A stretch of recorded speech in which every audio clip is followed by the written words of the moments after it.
Welcome to the Designated Drinker Show, the podcast that's raising the bar on craft cocktails. I am your host, Louise Solis, and with me is my very talented friend, who is sometimes a sinner, but always a saint, the mixtress, DC Gina. In the immortal words of Billy Joel. Perfect. It's very nice to see you, Louise. You as well. Hopefully one day we'll be sitting on a bar together. Band will get back together again someday. Soon. Yes. Someday. So there's St. Patty's Day. It's coming up. But I want to talk to you about a few other the patron saints. I'm just wondering, if you know some of these, and please, I picked some that I think that you will find relevant. With tax day quickly approaching, the tax man's gonna come a-knocking. You might want to get acquainted with St. Matthew, since he apparently himself was a tax collector. And as the weather warms, you and I might again find ourselves on a seaworthy vessel. And like our poor friend, Chef Adam Greenberg, we might be a little bit green under the gills. So if that should happen, I think we should reach out, apparently, to St. Elmo. Why? He is the patron saint of danger at sea, seasickness, storms, boatmen, mariners, navigators, sailors, and watermen alike. And speaking of restaurateurs, these two saints might need to be close to your heart, Gina. They might already be there.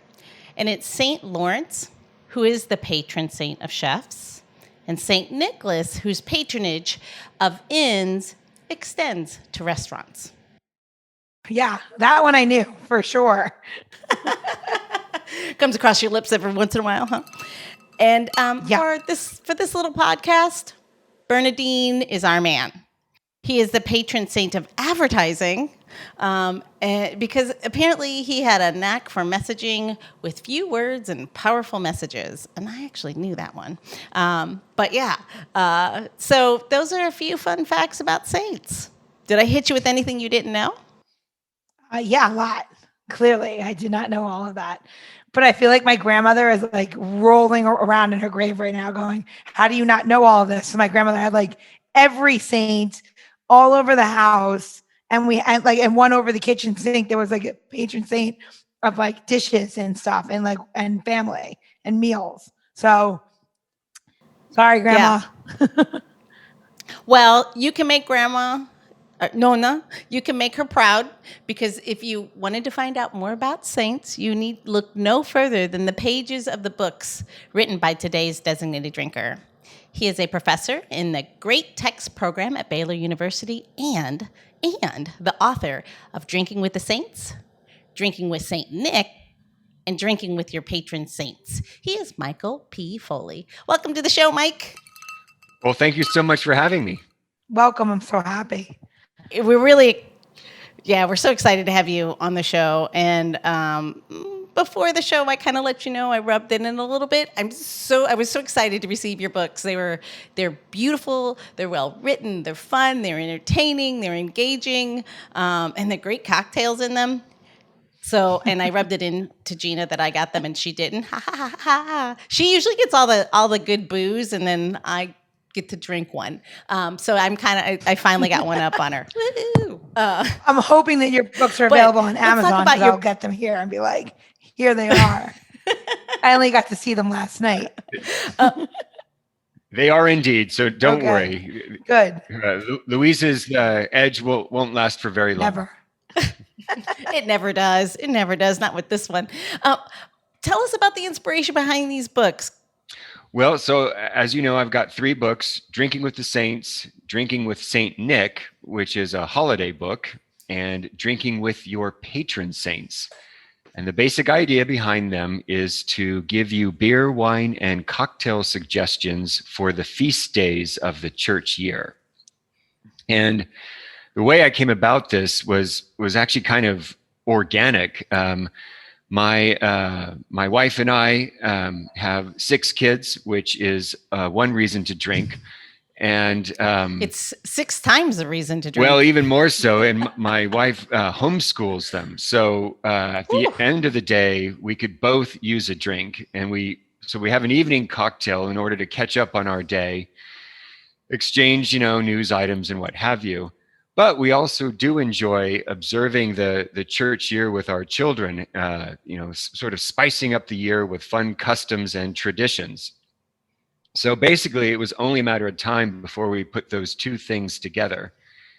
And I can tell you one thing, it's a heck of a lot easier to make a cocktail for a saint than to bake a cake for a saint. And the payoff is better too, so. Takes a lot less time. So your first book is Drinking with the Saints, correct? That's right. And I love it. It's the Sinner's Guide to a Holy Happy Hour. That's awesome.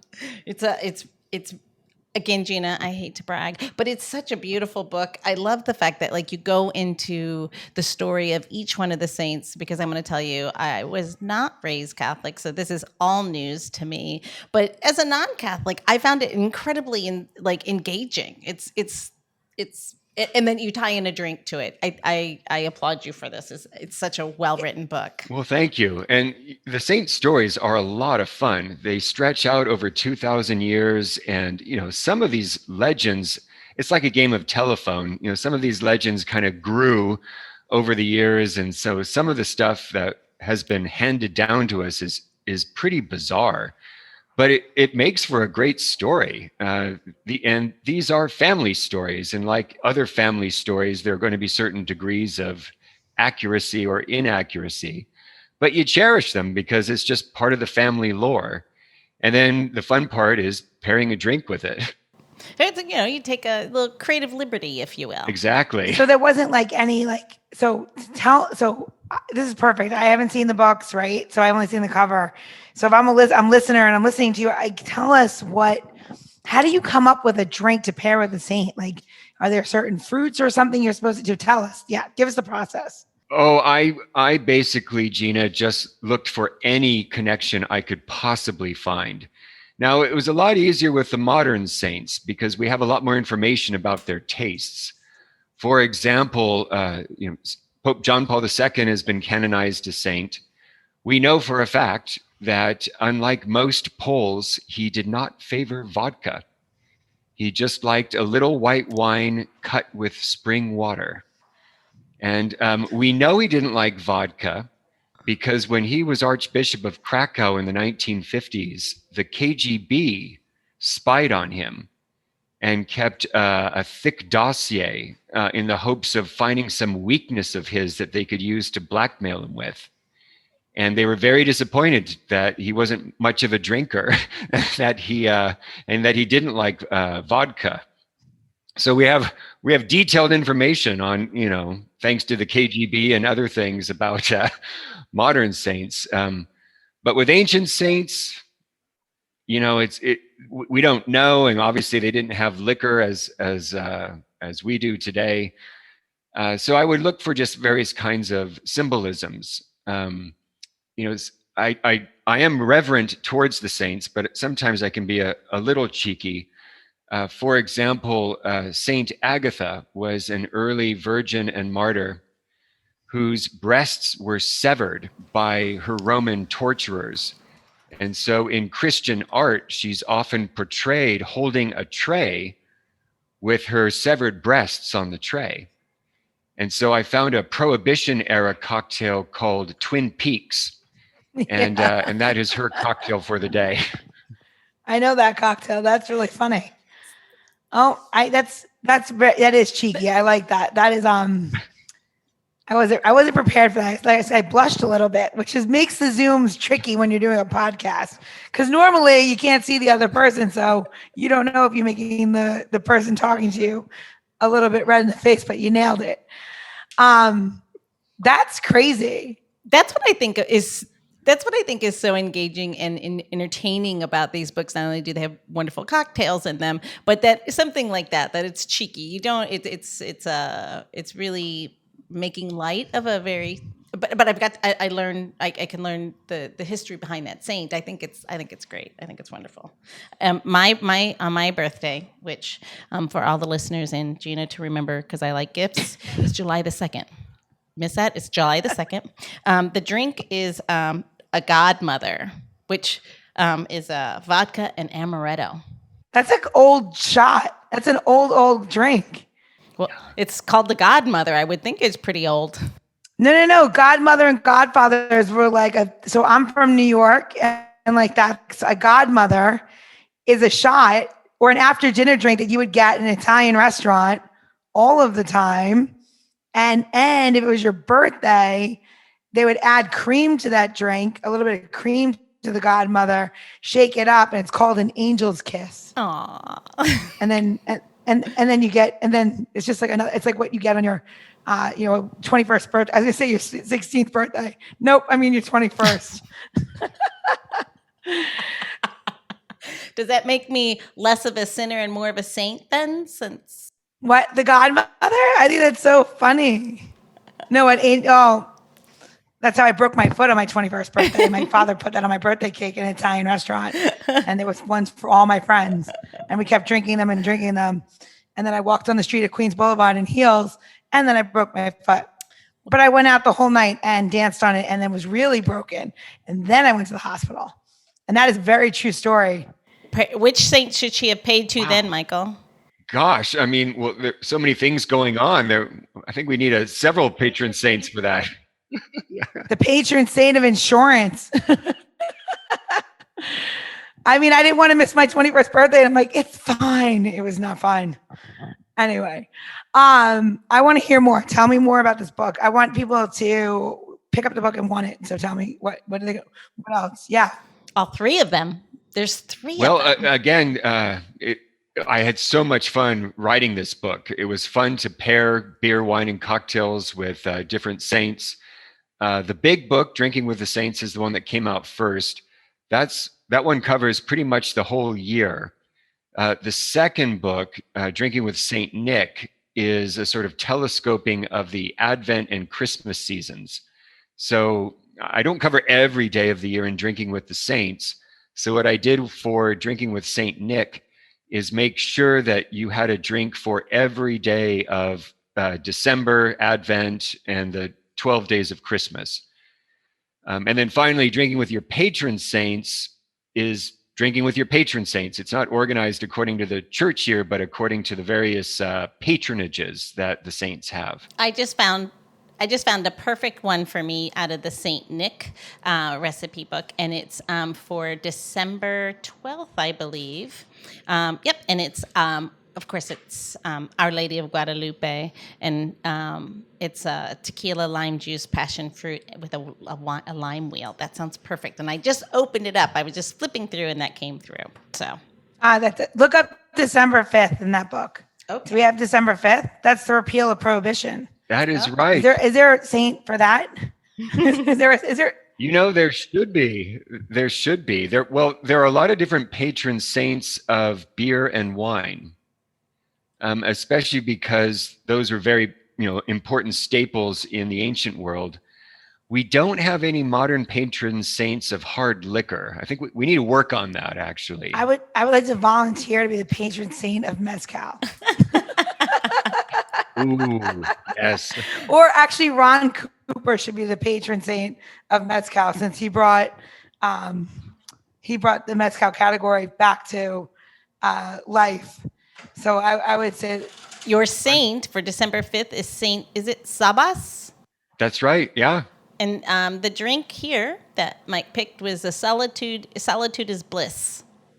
Dry vermouth, gin, ruby red grapefruit, lime juice.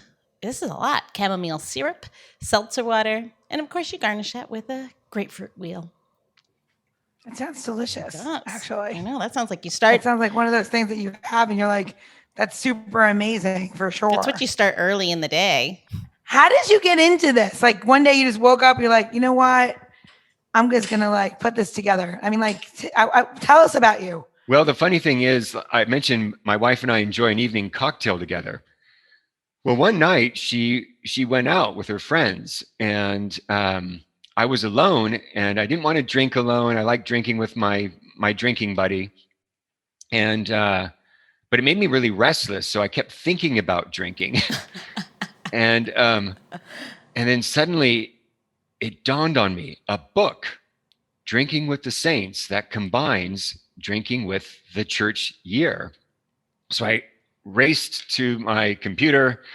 I went on Amazon and I found that there were dozens of Catholic cookbooks, and they're quite good. You know, they give all kinds of recipes for various feast days, but there was not a single Catholic bartender's guide.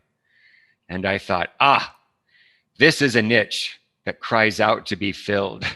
And so by the time my wife got home that night, I had written the preface, the introduction, and the table of contents. I knew exactly what I wanted this book to do. That's awesome. So, Gina, I don't know if you realize it, and again, correct me if I'm wrong, Mike, you're a Catholic theologian, correct? I mean, so it wasn't like you just randomly picked the saints. It was something all of your passions just kind of like intersect. Exactly. And, you know, as a Catholic, we like both drinking and saints. So both, fit hand in glove. Well, you kind of need to pray to the saint after you drink sometimes, right? Absolutely. So speaking of that, let's talk about St. Patty's. Yes. One of the saints that most people know about is St. Patrick. Yeah. But a lot of people don't know certain things about him. We all know he's the patron saint of Ireland, but he is also the patron saint of Nigeria. That's so random. Well, I think it's because of the Irish missionaries to Nigeria. So Gotcha. They took a shine to it. So I have seen T-shirts that have a shamrock and says, "Kiss me, I'm Nigerian." Oh, that's awesome.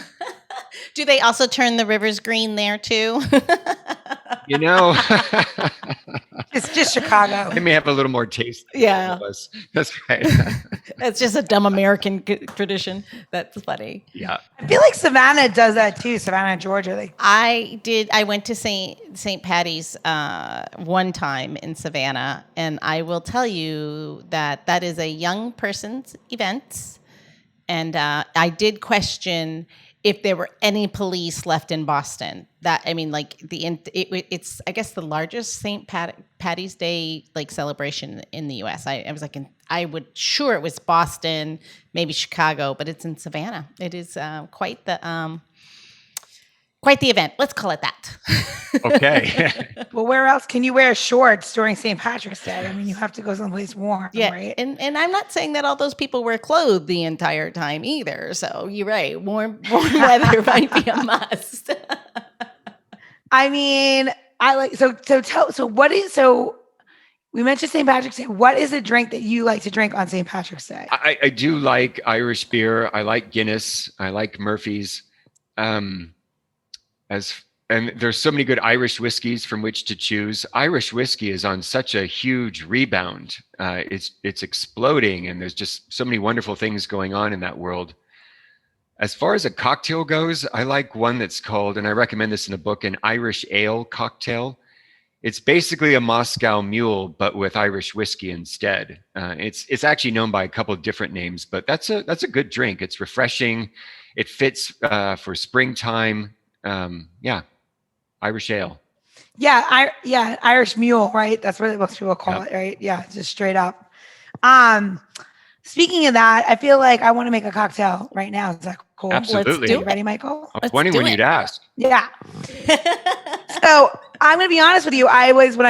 When we first, I got your information and everything. I was like, oh, let's do a traditional cocktail. Let's make a black velvet. That would be like with champagne. It's equal parts. Actually 2/3 of a stout beer, any stout beer that you like chilled, and then you top it up with a bit of champagne, or vice versa. You top it up with a bit of the beer. And then I was thinking about it, and I was like, as you showed me your books and everything, and I got totally inspired by you. And I was thinking, well, he's doing patron saints, but I have to tell you that our new Pope, Pope Francis, he makes me laugh because he's always kind of a little bit in trouble. And he recently just said, and it was in the news. I believe it was in it might have been 2019 or 2020. I think it was 2020. And he was giving his mass, and he said the true holy water is whiskey, and and everybody freaked out, up in arms. They were like, and he meant it in jest, and obviously, and it was just really funny. But so I decided that we had to make a cocktail for him, right? So he loves whiskey apparently, and I love chartreuse, and so do the monks. So we're gonna put it all together, right? So I was like, why not? We'll do scotch, chartreuse, a little bit of lemon, and simple syrup, and we'll make it super simple so that people actually drink this drink. So I chose an interesting Scotch whiskey, and it's called Halston Green, and I really like this one. So if you've never had it, get it. And it's a 3-year-old Scotch whiskey. It's really simple for cocktails. It's something I like to, I like to play around with different drinks.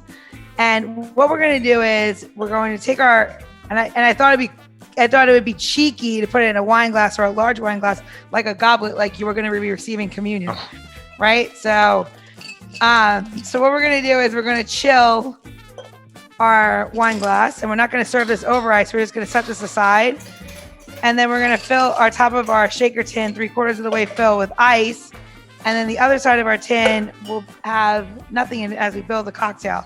So we're going to do 2 ounces of our whiskey, and hopefully Pope Francis approves. And then we're going to do 1 ounce. And this is subjective. If you are a big fan of chartreuse, I made this 2 ways. I did it 1.5 ounces of scotch and 1.5 ounces of chartreuse. And I thought it was really lovely, but it's a little bit more intense. But most people liked it 2 ounces of scotch and then 1 ounce of chartreuse. And then what you do 1 ounce of lemon juice, and 100% use fresh lemon juice, squeeze it fresh. Please don't buy the lemon juice in aisle 3 of your grocery store that's been there for 5 years. And the lemons are good for 5 years. You shouldn't use it in a drink.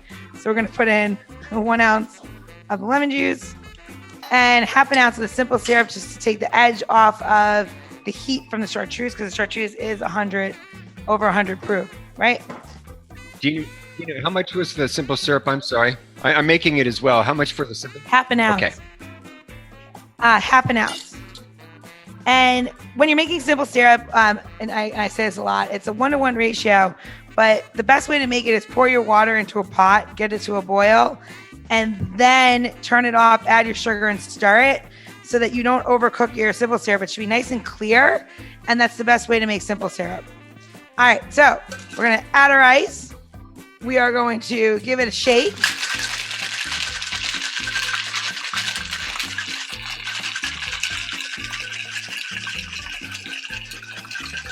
And we are not going to serve this over ice. You can if you want to. I personally think it should be served up in a coupe or, again, in a goblet. And we are going to strain it and give it a little strain here. Really pretty color. And we're going to take just a little bit of lemon peel, about the size of a quarter. And we're just going to test it over the top and drop it in as our offering to communion. And that is it.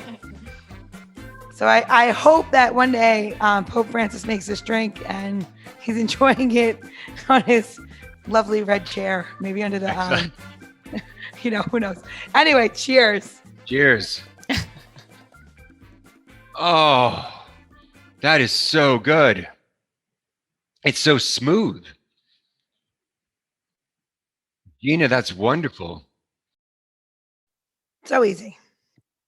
You know what? Let me ask you this question. What scotch did you use? Or whiskey? I used, so my daily driver for a scotch for a cocktail is just Black Bottle. It's just an affordable blended scotch. Then for, a sipping scotch, I like something peaty, like an Isla, like a Lagavulin. Very nice. Lagavulin's delicious. I wouldn't mix that.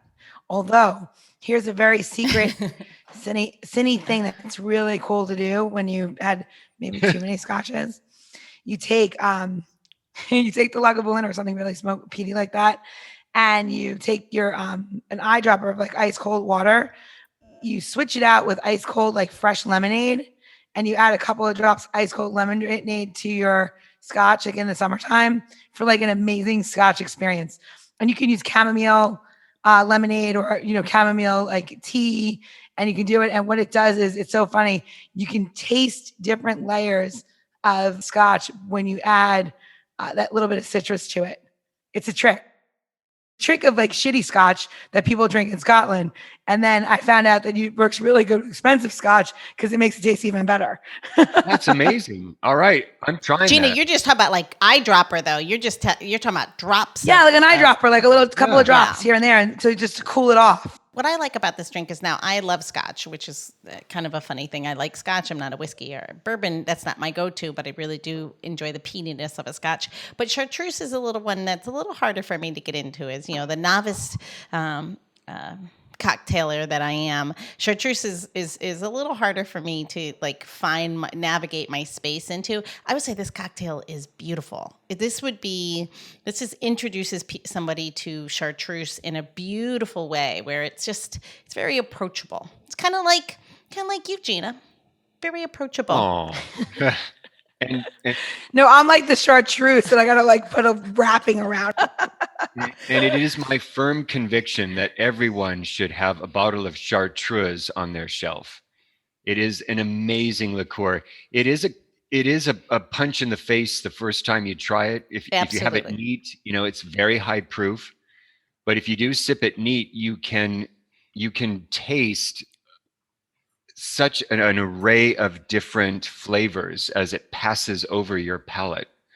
Once the burning sensation dies down, that it really is it's extraordinary. Once your eyelashes go back out, once they've uncurled. So how do you drink it neat, or do you put that over a rock? How do you do that? I will on occasion have it neat. I actually, I have a friend whose brother-in-law is a Carthusian monk where chartreuse is made.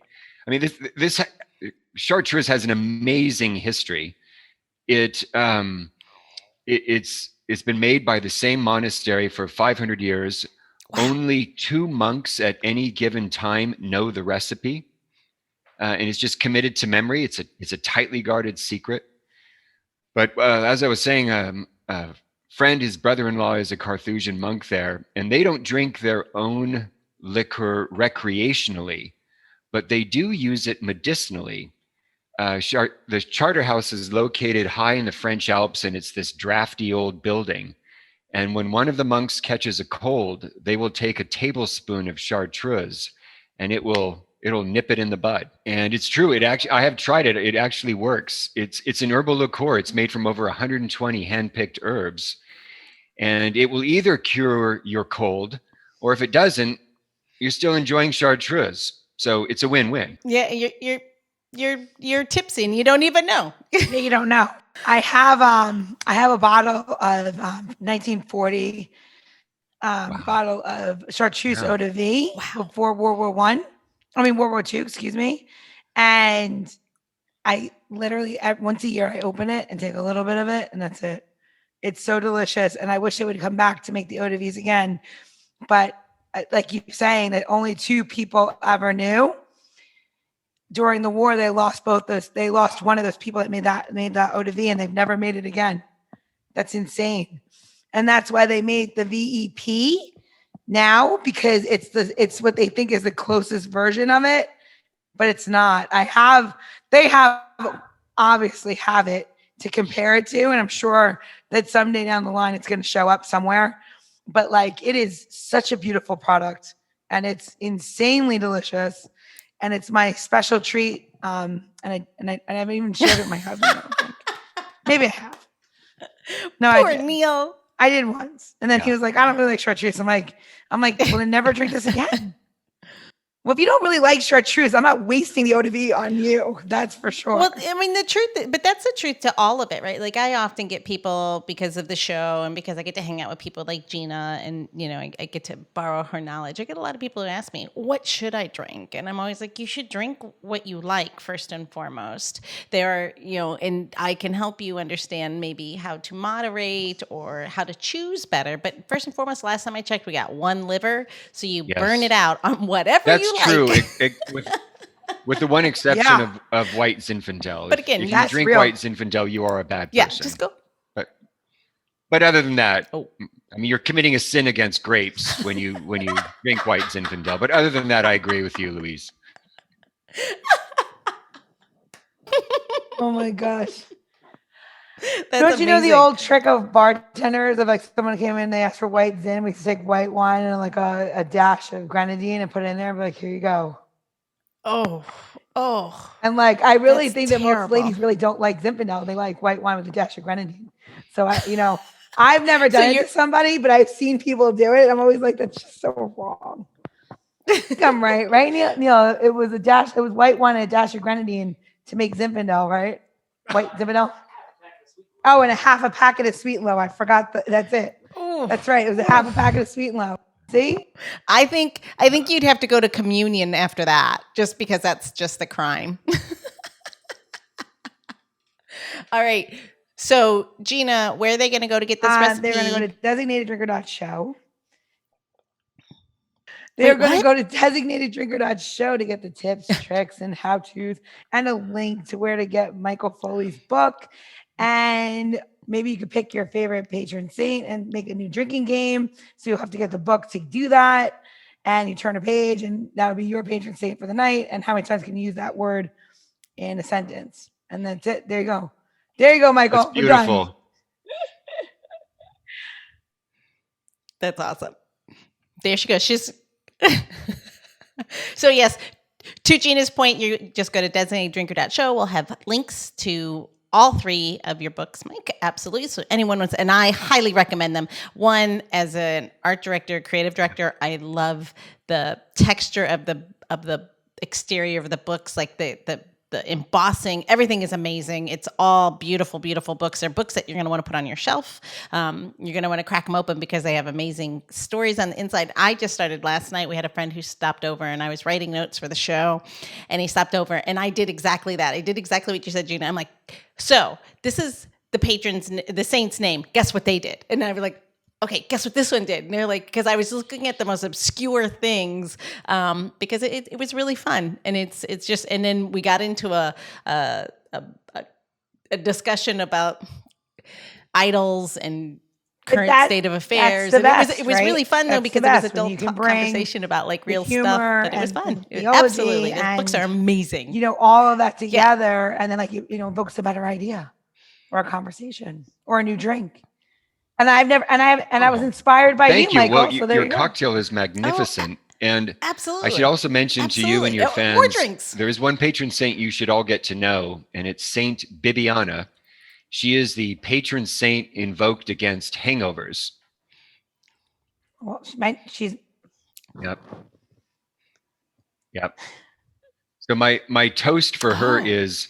Oh no, I need to have that Saint Bibiana. May we never need the intercession of Saint Bibiana. That's amazing. All right, Michael, we have another question. Last question. Yes, Louise, ready? All right. So in this crazy day and age, everybody has identified themselves as some sort of mythical it's all you, Mama. Animal, or a magnificent beast, or some made up thing, and maybe, you identify yourself with a timber rattlesnake because they're usually very calm and they strike only when bothered. If you could be or identify yourself as one ingredient, whether it be food or in a cocktail, what would it be and why? So what would be one ingredient to identify yourself with? I aspire to be chartreuse, but I'm probably more like Gordon's gin. I love that. Ooh.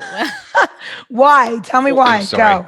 Because it's excellent, and it's just the product of excellence, and it brings joy to the heart. It's a noble liqueur, so who wouldn't want to be chartreuse? And only the worthy drink chartreuse. So I'm not gonna, end up like a malt liquor being abused. I'm going to be treated with respect. So yeah, that's right. That is perfect. Mike will not be put in a brown bag, All right. damn it.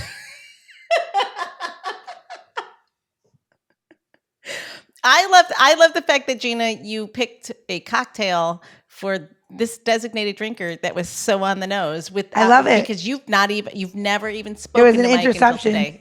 I Amazing. like that. There must be some patron saint made it all happen. Well, Mike, it was a pleasure to meet you. And cheers. Absolutely. Absolutely. Can't wait to go through the books and find more recipes till we can all be together again. Be safe. Take care. The Designated Drinker Show is produced by Missing Link, a podcast media company that is dedicated to connecting people to intelligent, engaging, and informative content. Also in the Missing Link lineup of podcasts is Rodger That, a podcast dedicated to guiding you through the haze of dementia, led by skilled caregivers Bobbi and Mike Carducci. Now, if you're looking for a whole new way to enjoy the theater, check out Between Acts, an immersive audio theater podcast experience. Each episode takes you on a spellbinding journey through the works of newfound playwrights, from dramas to comedies and everything in between. Find Missing Link's League of Podcasts on Apple Podcasts, Spotify, or wherever you find your podcasts. Don't forget to subscribe, download, and review the shows. Your review helps our shows reach new audiences. To find out more about Missing Link, visit missinglink.company. That's missinglink.company.